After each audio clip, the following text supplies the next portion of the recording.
Welcome, everybody, to the Genesis Mindset. And in today's episode, I'm going to do something a little bit different. So, I want to start a Millionaire's Mindset series, basically. So, it's going to be part of the Genesis Mindset. But what I'm going to be doing is I'm going to be analyzing and studying millionaire mindset. So, successful investors, successful business people, people that have done well in trading, investing, and life. So, that's generally what I'm going to follow because this is the Genesis Mindset. And it's all about trying to emulate the mindsets of successful people. So, for the very first episode, we're going to have our very favorite millionaire's mindset, Richie, the Dicky Big Dog Heart. So, what the haters don't want you to know. So, the reason why I've chosen Richard Hart, I've deliberately chosen Richard, not because he's my favorite in terms of mindset. In fact, there's actually a lot of things that I probably don't like about the way that he does things or I don't necessarily agree with.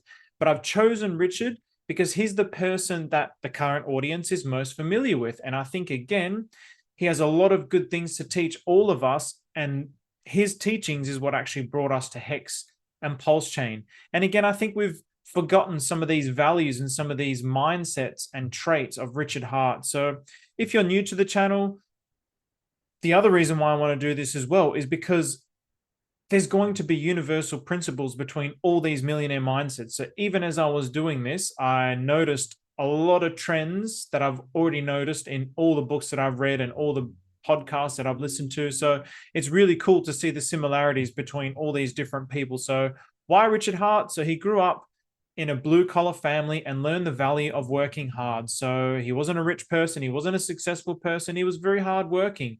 And you really got a sense of his character in the highest of stakes. You also get a very good sense of his character if you go all the way back to his original YouTube videos, and really a sense of his character. He has a good side and a bad side, just like everybody.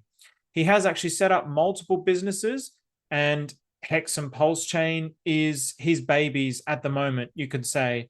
But the thing about Richard, prior to actually starting Hex, he actually retired early after setting up a multi-million-dollar business. And he also mined Bitcoin when it was 50 Bitcoins per block. And now, obviously, he's the founder of Hex, Pulse Chain, and PulseX. So it's very controversial in terms of, I'm not even going to go down the controversy, but for me, he's got a lot of money with or without Hex. And as I was doing this research, he even mentioned like he's got so much money, or he's rumored to have so much money that he doesn't even need to sell his Hex. He's got that much money that he doesn't even need to touch it, and he doesn't even know what to do with all of this amount of money. So whether he's a billionaire or a millionaire doesn't really matter. He's a multimillionaire and he retired young, and he pursued his goals and he had that financial freedom. That's what I'm actually interested in. So the first quality that I love about Richard is his positive mind. So Richard is all about maintaining a positive mindset. So he's got a positive attitude, and he says a positive attitude can actually influence the outcome of your life and improve it. So before I continue, just very quickly, a lot of these things also are from SciVive.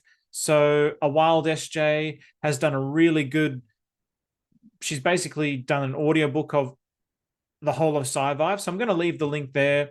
Richard Hart Max has also got a really cool playlist where he clips a lot of Richard Hart's things. And then you've got hexsearch.io. So I'm going to leave all those in the description.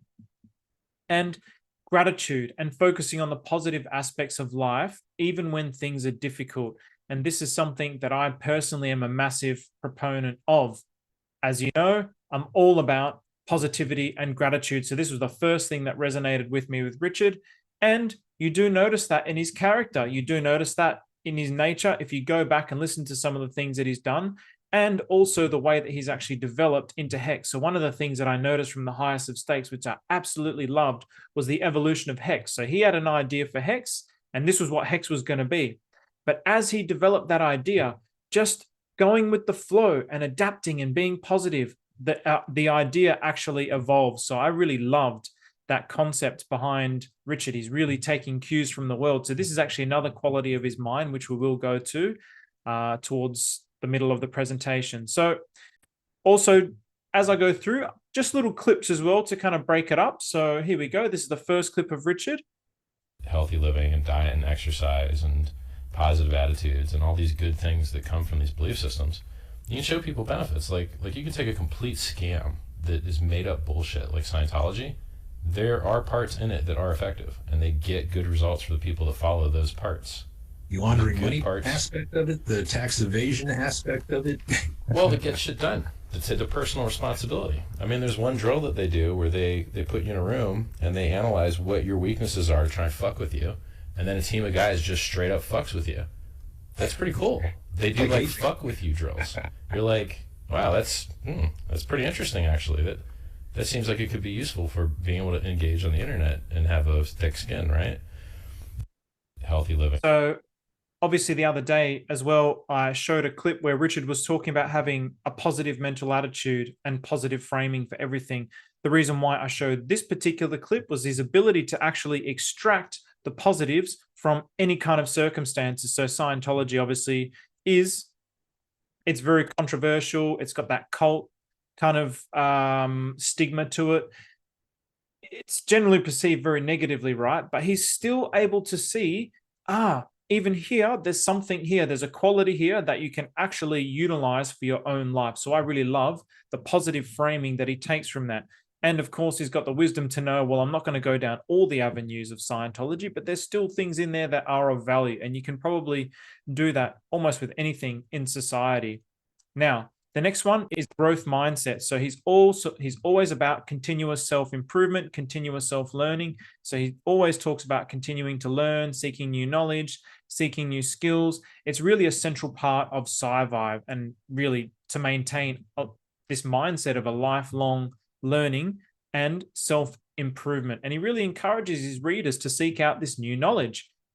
What's really interesting here as well is he always aims to be more today than he was yesterday. So he's always projecting into the future, trying to be a better version of himself. This is a quality that you consistently see amongst successful people. So I really liked that aspect of Richard. So on to the next little clip. Even as a person that has been addicted to games, I understand which game mechanics have lasting value and which do not. If you look at the game mechanic of Hex, the basic proposition is if you delay gratification, you can have more in the future instead of more now. So you're going to have less now, you're going to have more in the future. You know what else operates that way? All of personal development, all of bodybuilding, all of education, all of relationships. You put in effort now, you have less now, you have more in the future. And so it's a good, wholesome, honest, proven to work forever system. So basically, he's extracted a universal principle, this idea of delayed gratification. That was the foundation of what Hex was. And for better or worse, it has its pros and cons, certainly. And it probably has almost been a bit of a, it's almost been a bit of a thorn in the side of hexicans and pulsicans, because we've been so fixated on trying to follow Richard's way and Richard's thinking that it's almost made us a little bit not enough the adaptability to the world is not there because we're so fixed on his concept of delayed gratification. Not that there's anything wrong with that. I actually do believe that Hex, Pulse Chain as tokens are going to be fine in the long run. I really do believe that. But I also believe that we need to adapt to the world. So the world is moving, the world is changing, the market is changing, the market is adapting. So adjusting to that is very, very important.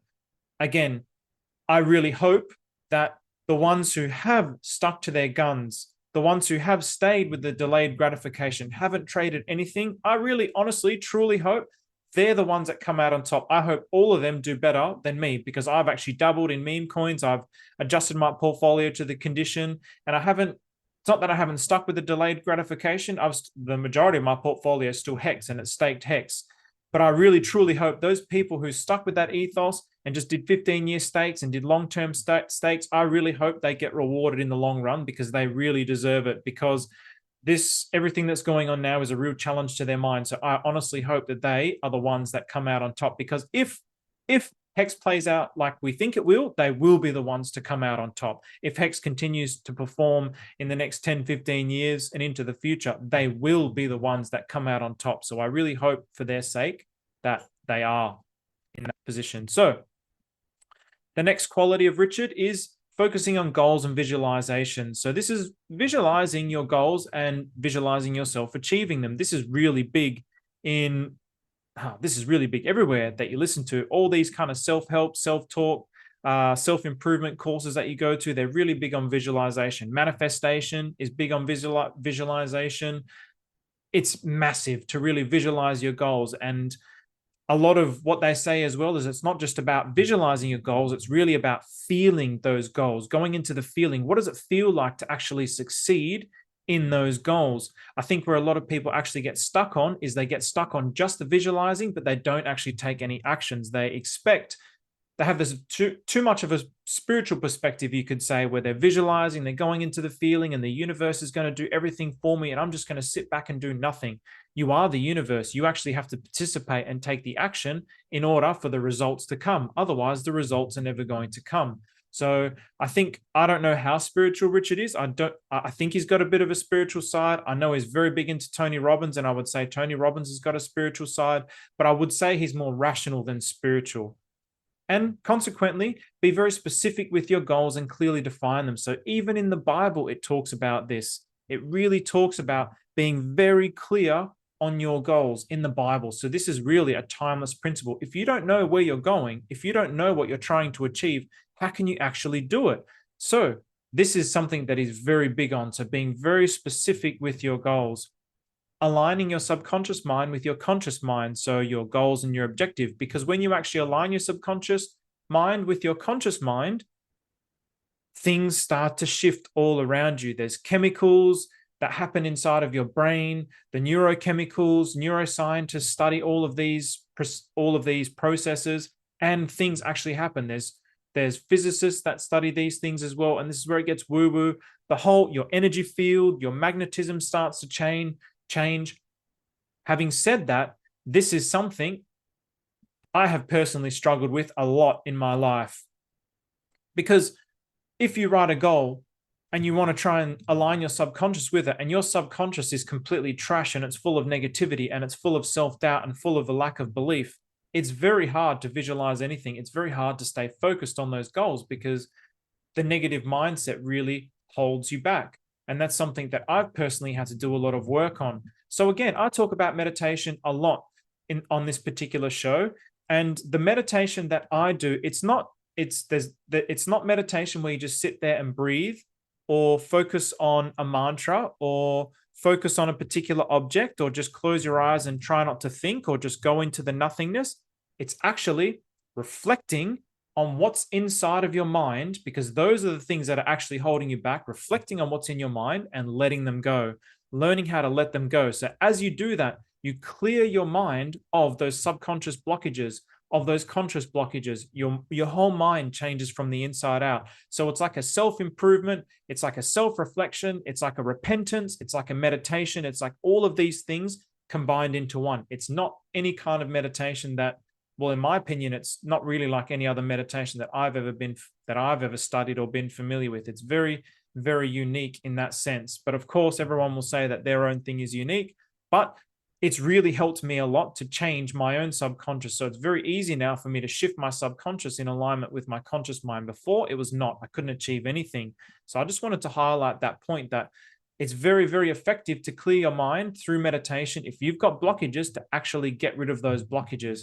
It's not enough to just positive thinking, positive thinking, positive thinking, positive thinking, positive thinking. It didn't work for me because there was too much crap in my mind. There was too much weight of crap. So imagine like this huge negativity, and I'm trying to like plant this little seed of positivity in there, and the negativity just goes and consumes it. It just never grew. There was no chance that it was ever going to grow. So that's something that I'm very, very big on. And that's, again, what this whole channel is about, is proving that through mindset and through meditation, this meditation that I do in particular, that you can achieve anything that you put your mind to. And I'm even seeing now, when I do things like visualization, like the power of my visualization, the power of my ability to manifest it's sublime. It's actually sublime. It's ridiculous. I actually have to watch how I think, because the reality is so close to my thoughts. I really have to stay focused on the positive, or things start turning to shit very fast. But I am always trying to stay focused on positivity and gratitude to avoid that. He's very forward thinking. So Richard Hart is very forward thinking. So he's a disruptor. So he's a disruptor of traditional financial system, and he's trying to make the world a better place. And so he's actually trying to do good for the world. So he's really trying to project into the future. How can I make the world a better place? Again, these are points where people don't actually talk about. These are the things where the haters, the fudders, they don't want to consider any of these things because it doesn't align with their preconceived biases about him. They have negative mindsets. So their negative mindsets gets attracted to the negativity that is around Richard Hart. So because their minds are negative, that's all they can see. And it's very unfortunate because you try to help these people, but their minds are so fixed, their minds are so stuck. It's very, very difficult. And I imagine, I almost think without a shadow of a doubt, there's going to be haters, there's going to be fudders in here saying he's a scammer and all of these things. And yeah, I always try my best to respond to all the comments, but I'm not even I'm going to respond to those things, but just in a positive way and just brush it under the carpet because I've heard it all before. And if your mind is not open to actually accepting a way outside of your way of thinking, like honestly, all of us have seen all those things. I'm not like 100% pro Richard Hart. I was very anti Richard Hart. I've been through phases of anti and pro, but you know what? I've reached a point in my life where I'm just going to start focusing on the positives. I want to be positive minded. I'm just going to focus on the positives. And energetically speaking, our minds are all one. So if I project and I enforce this idea of negativity that Richard is negative, I know that the vibration is actually going out into the world and it's actually creating more negativity in Richard. So I don't want to participate in that. I'm only just going to give positive vibes. I actually know this for a fact because I experience it on a day-to-day basis. I experience it every single day because I'm so empathetic to energy and I'm so sensitive to energy. I know when people have a preconceived notion of me, even if I don't think that way, if they have that preconceived idea and they're thinking, oh, I don't want to upset you, Steve, but such and such and such, because they say, I don't want to upset you, and they have the mind thinking that I'm going to be upset, that energy actually gets transferred to me.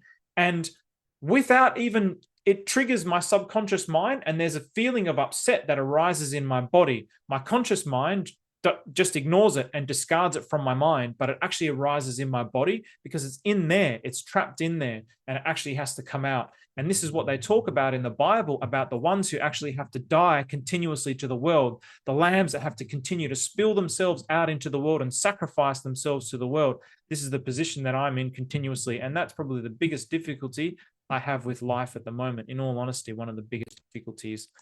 So energy management. You need to actually manage your energy to succeed. Richard is a big proponent of this, and I also am a massive proponent of this. You have to lead a healthy lifestyle. So he talks about proper nutrition, exercise, and getting enough rest. I want to go into a little spiel about this because I feel like I've got a lot of value to offer here as well. And he talks about all of this helping to maintain high levels of energy. And this is something where exercise every day. Well, first of all, you got to eat properly. Eating properly, exercising every day, exercising hard, meditating every day, so taking care of your mind, and working fulfilling work. This is what I do every single day. He talks about getting enough rest as well. Eating and rest were the two things that I struggled with a lot. So I would always have lots of energy because I really like meditation, having a clear mind. Your brain consumes so much energy. So I exercise and I meditate every day. So I have lots of energy, but I have so much energy that I would not struggle to sleep. Once I go to sleep, it's not like I'm overthinking or anything like this, but I'm so productive that I don't want to sleep. I want to just keep working because I've got that energy. I don't want to waste that energy. It's there. So I'll keep working. So my sleep would eventually get less and less and less and less. So I'd sleep 6 hours, 5 hours, 4 hours, 3 hours. It's ridiculous. And then after a while, it really starts to affect your mind. And then your body starts to crave things so it can actually get energy. So it starts to crave sugars. It starts to crave like dense carbohydrates. So I noticed continuously I would loop into these cycles of a lack of sleep, and then I'd have lots of sugar. I'd eat lots of junk food because my body's craving those carbohydrates. And then eventually that productivity would disappear because I'm not taking care of my body. It's getting trashed with junk food and sugars. And that's really bad. And then I would crash and I'd have a downward spiral of energy. So at the moment, I really feel like I've mastered my energy. Every single day, I wake up with gratitude. I say, I'm happy. And I wake up with gratitude in my heart, in my mind, go to the toilet, wash my face, get in my bed, lie down, clear my mind, clear everything in there. Just discard, follow my meditation method and clear my mind for 5 minutes. I get up, I do my trading. I do trading. I've got an algorithmic system that I've been testing. I've built it over like many years. And it's basically just, it's manual. It's not like an automatic algorithm, but I do that. It's like 5 minutes every single day. There's no stress involved. There's no agony involved. I know Richard says don't do leverage trading, but I follow my own heart. So I don't follow everything everyone says. I live the way that I feel. You have to create your own happiness. And I enjoy that. I really enjoy the thrill of that. I enjoy the thrill of creating an algorithm and seeing if it's going to succeed. So I'll trade, I'll do my trading, and then I'll do my stretches. This is something that I've introduced. And the stretches, the energy flow, the 15-20 minutes of stretching is so good for your body because the blood circulates. It's chi, it's your body's energy. So in the West, they call it the chi. This is very important for your energy throughout the day. And I've noticed that really sets my whole day. My morning is extremely productive. That's my most productive time anyway, but the productivity and the focus with which I attack the mornings is sublime. It's sublime. And I've also noticed over the years that I have energy crashes in the afternoon. So not energy crashes, but my energy slumps. So that's when I go to exercise. I eat really well, so I'm very energized for my exercise. I used to think, I want to lose weight, so I shouldn't eat enough. I kept doing everything wrong. You got to eat enough. You got to eat the right things so you can have the energy to do the exercise. Then you'll lose the weight. It's not just about having a calorie deficit. So I've had a lot of changes, particularly in the last 2 weeks, which have been transformational. I'm trying to do so many different things that I was always only able to pull just one thing forward at a time. And then the rest of the things would lag behind. Now I'm really in a position where I'm able to pull all of these things together and I'm extremely efficient. So this is only something that's happened within the last 2 weeks, this degree of efficiency. So now it's about continuing it. Now it's about that consistency. That's always the hardest thing. So again, back to Richard, sorry about that, but I wanted to share because I'm very passionate about that. I think if there's any kind of habits there that I can instill, some of those habits are really profound. Knowing your energy levels is really going to increase your productivity. So emotional intelligence. Richard is very big on emotional intelligence. He would have learned a lot of this through his Tony Robbins courses and his self-help courses, and he talks a lot about living ethically and living with integrity. Success is not just about achieving your life goals. It's actually about living a life that is aligned with your values and principles. So his heart is in the right place. He has a very strong emphasis on trying to help the world. Again, so he's aligning his life with his values and his principles. So he lives a high integrity life. And emotional mastery. He's really big on emotional mastery. So now another little clip of Richard talking about this. To replace learning about rocks with learning about being a good human, right? Like emotional management. When do they teach you good emotional management in school? Intelligence. Yeah, they don't even teach you that shit. Like, it's so stupid that we've had all of this high performance. You know, I studied to be a life coach, and I've spent hundreds of thousands of dollars on Tony Robbins stuff, and you know, I've got a NLP master practitioner cert, and you know, I've done, you know, all the things. I've walked on burning coals a bunch of times. I've fasted for a week. I've done all the stuff, right? Traveled the world and all that jazz. None of that is taught in school. Why? It's the knowledge is there. We know it works, right? And why don't we just teach that stuff that we know works instead of all of this crap that we know does not work? It just drives me mad. I love that. And before I go on to adaptability, I'm also very passionate about that as well. Why do kids have anxiety in school? Because they don't have emotional mastery. They don't understand who they are. They need to understand themselves first. They need to understand what their mind is. They need to understand how their mind works, not just adding in mathematics and English and science. It's such an old-fashioned way of learning. It actually needs to be really, truly upgraded. So again, I'm a big proponent of that. And again, through meditation, through self-reflection, you can really see, what kind of person I am. I can reflect on myself. Why did I behave in that manner? Why did I get angry at that? Why did I react in that fashion? I reacted like that because of this thing that happened to me when I was 3 years old and my dad told me off. That's why I reacted like this. I can really let that go. That blocked energy that was stored in my body and mind is gone. So that reactivity is gone. So now I have control. That subconscious mind has actually changed. So I'm now conscious. I'm in the present. So if kids can start to learn these qualities in school, the whole, like, this is one of my big visions for Australia. The wellbeing centers is one that I'm really here to try and kickstart a consciousness revolution. I believe Australia can lead the consciousness revolution for the world. I think we're primed and set up ready for it. That is my life mission, to set up a consciousness revolution that can spread out to the rest of the world. We can help ourselves first, get our own minds right, get our own political system right, get our own financial system right. Then we can start to spread that out into the world. In the same way that America led the world for so long with democracy, that way of doing things is the old way of doing things, because it functions on capitalism, which functions on the self-centered, greedy mindset. This is not the way that we need to live. We can't live anymore with us versus them. We have to live in a way of us. There is no me versus you. It's just us. And that's what I want to emphasize. And that's what I want to build in Australia. And I will die doing that. I will die doing that. I will, to the day that I die, I will not stop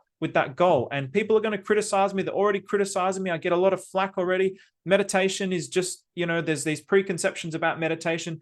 People who don't even listen to me when I'm telling them what kind of meditation it is, what it actually means. The words don't even sink into their brain. They just think, they have the concept. This is about the preconceived ideas that they have in their mind about meditation.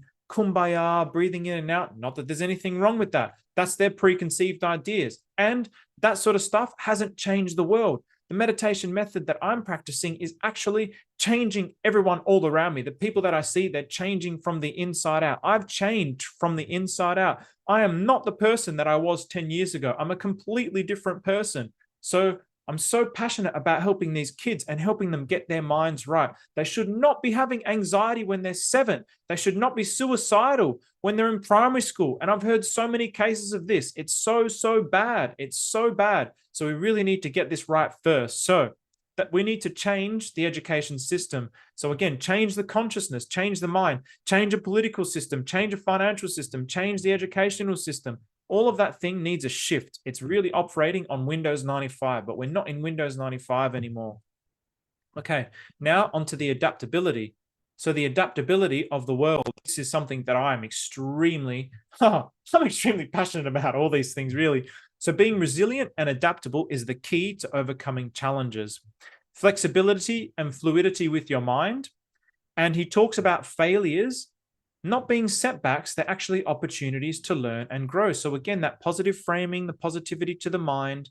And this is something, again, where it's very difficult because of the people that are so devoted to Richard. And again, I love Richard. I also am devoted to his principles and his way of his success. I mean, I respect him. I admire him. He's a multimillionaire, whether he's a billionaire, couldn't care less. He's a multimillionaire. He has more money than every single one of his haters put together. So if they're hating him and they're fighting him, well, that's their own problem. That's their problem. That's their own negative mindset. They will never be in the position that he is in with that kind of a mindset. That is just a fact. That's an energetic fact, I'm sorry to say. So what I actually like is the adaptability. And that's something that I've really adapted to. When I first started in Pulse Chain, it was all just Pulse Chain, Pulse Chain, Pulse Chain, Pulse Chain. Even the other day, I made a Pulse Chain video, all the fighters, all the haters. I was talking also about Pulse Chain as an ecosystem, not just Pulse Chain as the token. I do believe Pulse Chain as the token is going to do well, but I'm actually talking about Pulse Chain as an ecosystem, as a blockchain, why I'm actually bullish on the blockchain itself, on the ecosystem that's actually been built around, the community that's actually been built around. And so by actually adjusting my mind to the conditions, I had a plan. Part of my plan was to be flexible and adaptive. This is something that I've learned very well. You have to adjust yourself to the world. The one who adjusts themselves to the world will be in tune with the world. If you don't adjust with the world, you're going to get left behind. For example, artificial intelligence. You can be of the mindset that, artificial intelligence is bad. It's going to take our jobs. Computers are going to destroy us. Or you can start to learn, start to adapt, and start to accept, because whether you like it or not, those things are coming. So I really like the idea of adapting with the times and adjusting with the times. And they are always the most successful people, the ones with an adaptive mindset. So even with Pulse Chain, being able to adapt to the conditions. Hang on a minute. The play doesn't seem to be just holding Pulse Chain. The play seems to be speculating. There's all these moves happening. There's all these memes, there's all these altcoins within Pulse Chain that are moving.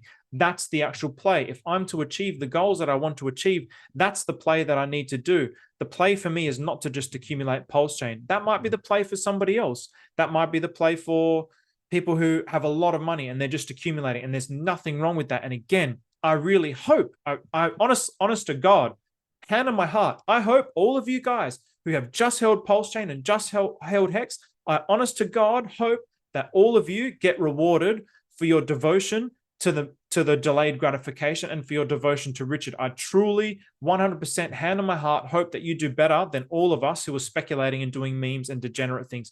Honest to God, I really hope that. So, but I had to adapt. So that's just the mindset that I always try to have. And when I don't adapt, things turn to shit. So I've learned to adapt. So I love this one. So adaptability, acceptance of the world. This is a big, big thing in my mind. And I was never like this. Never, ever, ever.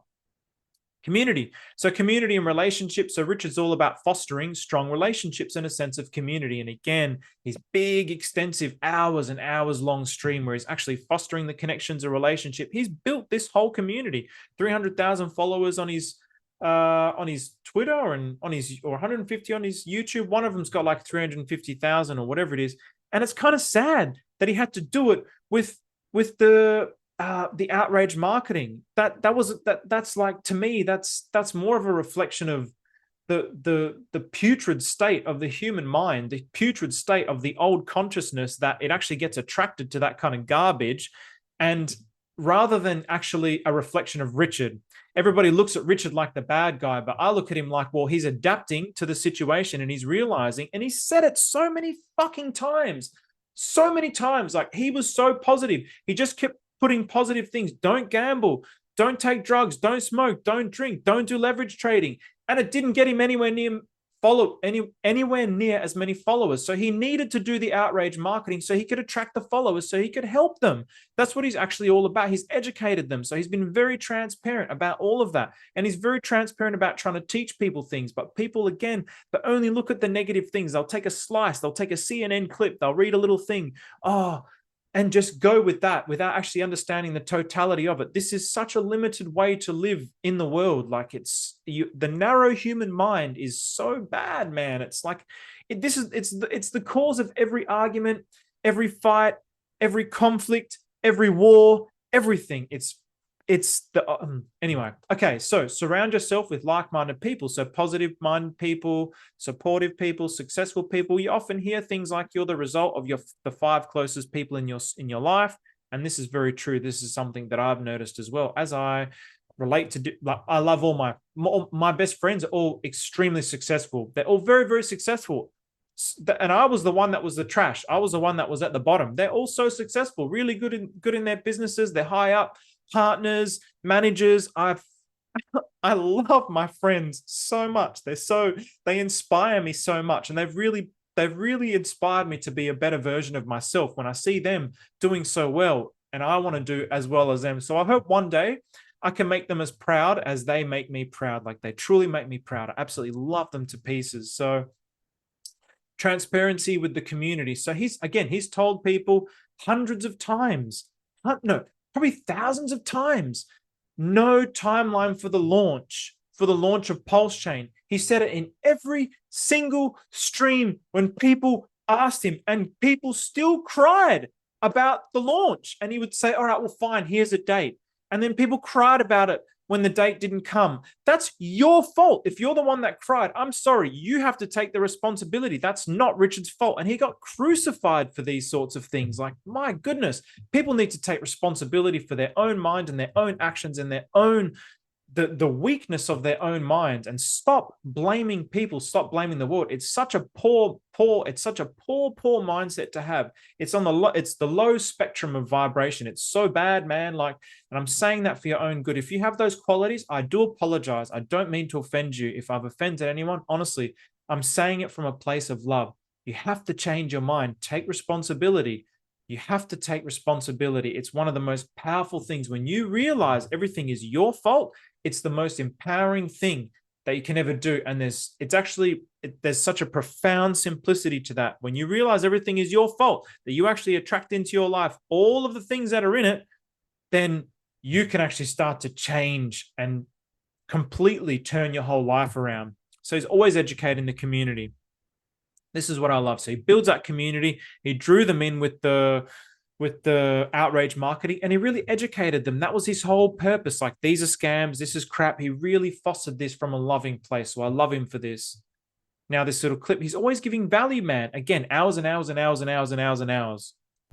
So I'm telling you how to build value, and you can use that lesson to build it in anything that you're involved with. Whether it's you're a stage performer, you must leave the audience wanting more, or you lose value.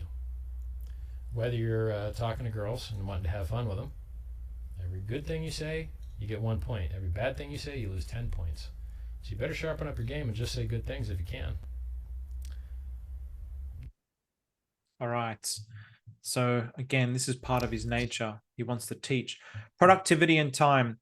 So another big thing that he talks about is managing your time properly, and it's the key to your productivity. And we did go over this a lot before, so I won't harp on it too much, but prioritizing tasks that are the most important. He attacks goals in the order of importance, and he's mentioned this a lot with his plan, with how he's attacking everything with hex to pulse chain.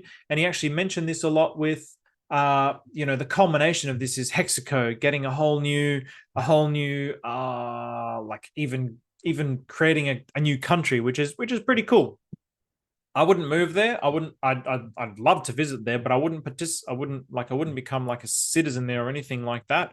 I would just visit there. That's a cool idea. So maximize your output. So another little clip from Richard here, where he's the notion of the way that he attacks the goals. I can't, like, the thing that's so cool to me is the stuff that will change the world: crypto, AI, longevity, biotech. And that's the three top things. That's the three top things in my mind. And I managed to stick them all together, except the AI thing. So how cool is that? Yeah. We took the best stuff and shoved it together. Crypto and medical research. And you're doing, So obviously that was raising $127 million for charity, which was really cool. 27 million for charity for the Sense Foundation, which he used to work for, which he used to volunteer for. Again, things that the haters and the fudders don't actually want to, they don't want to acknowledge those things because it breaks down their belief system, their narrow belief system. And it's very difficult to challenge your belief system. So what do? You put it aside and you just get the confirmation bias and you look up all the things. Oh, he's a scammer. He's a marketing scammer. And this thing from, 1999 when he was like innovating something with email marketing and it turned out to be like a bad thing. It's like, oh my goodness, all these things. And the SEC stuff now, like innocent until proven guilty. Innocent until proven guilty, but everybody is making him guilty because it suits their narrative. They don't want to consider these things. They don't want to consider what he's doing. So again, this is about living that ethical life, trying to change the world and prioritizing the things in the right order. On that, here's another little cool thing that I actually read in a book. So I wanted to just share this. So the Eisenhower time matrix. So Eisenhower, obviously US president, he was well renowned for his ability to manage time like nobody else. He was an exceptional time manager. And he would say often the most urgent decisions are rarely the most important ones. So he actually developed a matrix. So you can use this matrix for yourself.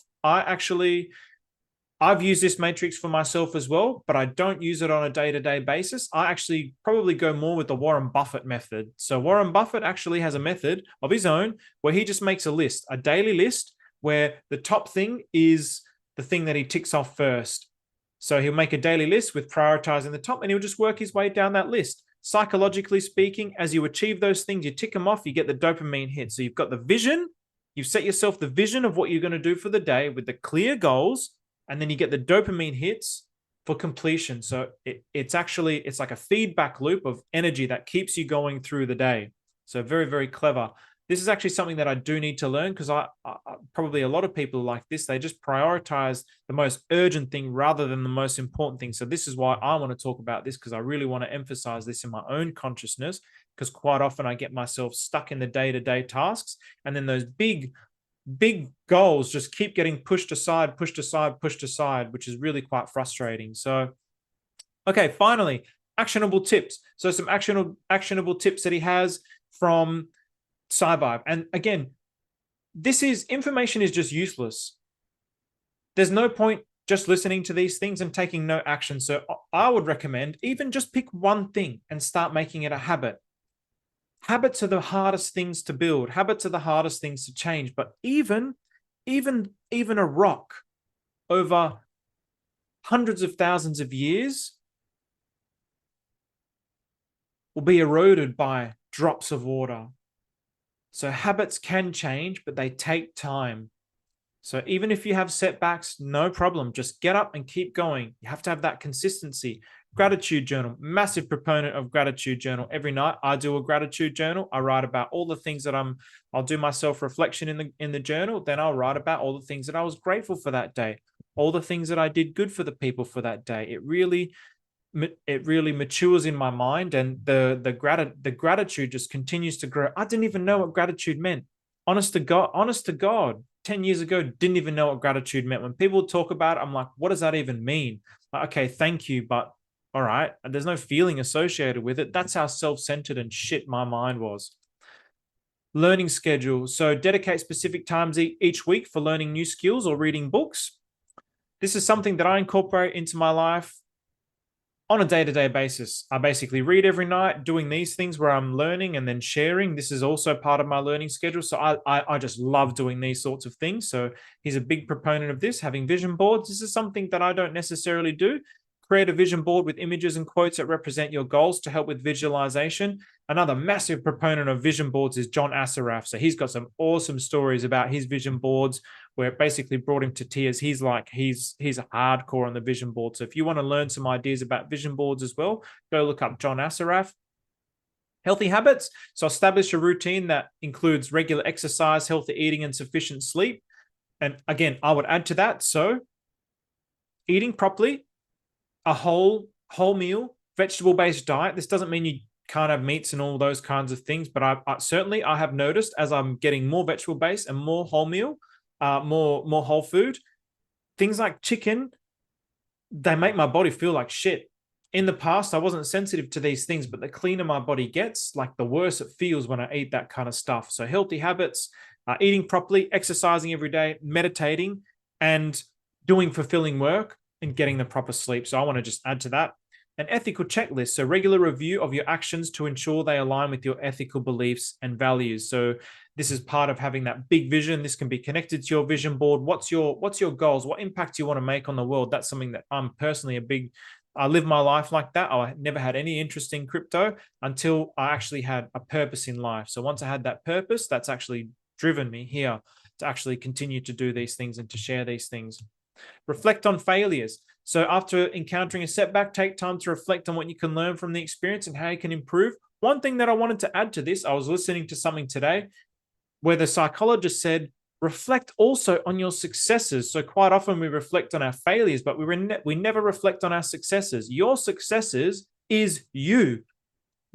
You were able to succeed at something because it's in tune with who you are. So reflect on that. What actually made you succeed, and nurture that, grow that, develop that. I love that. I thought that was beautiful. So I wanted to just add that in there as well. Networking. So continuing to create relationships, make connections, meet new people, maintain strong relationships with your community. I love this. Even there's scientific evidence where human touch. And again, as I've become, my mind's become more sensitive to the energy around me. I'm actually very sensitive to energy. So just touching someone, I can project love onto that person just by touching them from my mind, and they can feel that. If their mind isn't clear, they won't feel it. If their mind is clear, they'll feel the love that I'm projecting to those people just through that touch. Human connection is so important for us. I mean, we need to be amongst each other. Why? Also because we're actually one mind. If you are negative, you're projecting that negativity into the world. If you're in pain, you're projecting that pain into the world. the world actually feels it. The world actually feels that negativity and that pain and that suffering. So when you suffer, I suffer. When you're in pain, I'm in pain. When you feel negative, it makes me feel negative. That's why I really try not to focus on these things and really try to strengthen my mind towards positivity, because we are in fact all one mind. This is a fact. This is a fact. It's not woo-woo. It's in science, it's in quantum mechanics. It's an absolute fact. It's not just spiritual jargon. Task prioritization.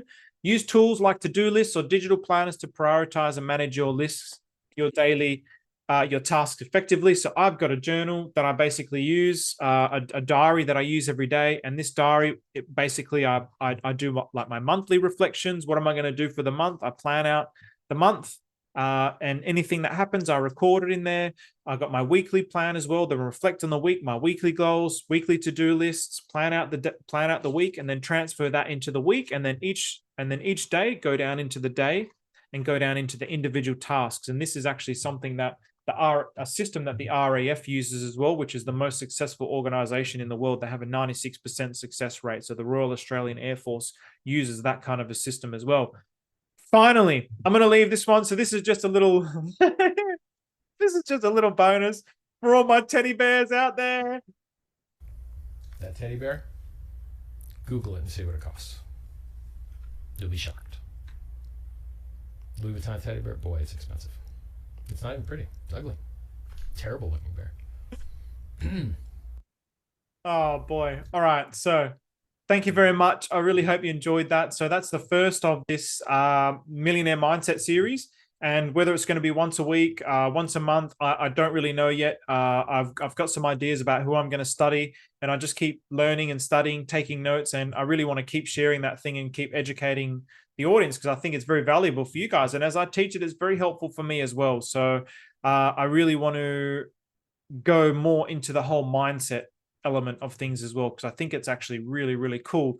And again, I wanted to end with the teddy bear thing, because, you know, when Richard Hart comes out with the teddy bear, it's going to be big. It's going to be big for the bear when he comes in streams, but it's also quite ironic as well, where he talks about how it's like really ugly. And it kind of does remind me about the teddy bear memes, like our meme game. The teddy bear meme game is like it's not on the same level as a Tangang.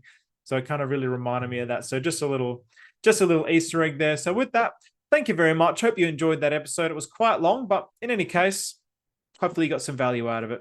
Take care.